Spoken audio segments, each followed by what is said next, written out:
Joseph, officer on duty തുടങ്ങിയ നിരവധി police കഥാപാത്രങ്ങളുടെ മലയാളികളെ ത്രസിപ്പിക്കുന്ന സംവിധായകനാണ് ഷാഹി കബീർ. അദ്ദേഹത്തിന്റെ ഇനി പുറത്തിറങ്ങാനുള്ള ചിത്രം ഉന്മാദമാണ്. ഇപ്പോഴിതാ ലാലേട്ടനോട് താൻ കഥ പറഞ്ഞിട്ടുണ്ടെന്നും അതിന്റെ എഴുത്തിന്റെ തിരക്കിലാണെന്നും മനസ്സ് തുറക്കുകയാണ് ഷാഹി കബീർ. ഞാൻ ലാലേട്ടനോട് ഒരു കഥ പറഞ്ഞിരുന്നു. ഞാൻ ഫുൾ കഥയുമായി എവിടെയും പ്രസന്റ് ചെയ്യാറില്ല. ഒരു കഥയും ഒരു ഐഡിയ മാത്രമേ ഉള്ളൂ. ജോസഫും ഒരു ഐഡിയ പറഞ്ഞതിന് ശേഷമാണ് എഴുതിയത്. പാട്രിയറ്റിന്റെ സെറ്റിൽ വെച്ചാണ് ലാലേട്ടനോട് കഥ പറയുന്നത്. പുള്ളിക്ക് ഐഡിയ ഇഷ്ടമായി. ഞാൻ കുറച്ച് കോംപ്ലിക്കേറ്റഡ് ആയിട്ടാണ് കഥകൾ പറയുന്നത്. അദ്ദേഹം ഇതൊന്ന് എഴുതി തരാമോ എന്ന് ചോദിച്ചു. ഞാൻ ഇപ്പോൾ എഴുതുകയാണെന്ന് അതിലൊരു ടെൻഷനുണ്ട്. കാരണം ലാലേട്ടന് വേണ്ടി എഴുതുമ്പോൾ നമ്മൾ കൊണ്ടുകൊടുക്കുന്ന സാധനം റിജക്റ്റ് ചെയ്ത് എന്ന ആഗ്രഹത്തിൽ നമ്മൾ എഴുതുന്നത് ആണെന്നാണ് ഷാഹി കബീറിന്റെ വാക്കുകൾ. ജൂലൈ 30-നാണ് ഉന്മാദം പുറത്തിറങ്ങുന്നത്. തീർത്തും വേറിട്ടൊരു പോലീസ് കഥാപാത്രമാണ് കുഞ്ചാക്കോ ബോബന്റെ എന്നാണ് ട്രെയിലർ നൽകുന്ന സൂചന.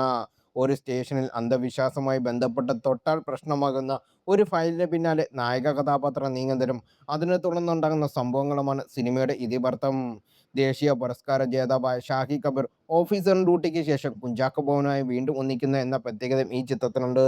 സിദ്ദിഖ്, സുധീഷ്, വിശാഖ് നായർ, സാബുമാൻ, കോട്ടയം തനസീർ തുടങ്ങിയവരാണ് ഈ സിനിമയുടെ പ്രധാന കഥാപാത്രങ്ങൾ.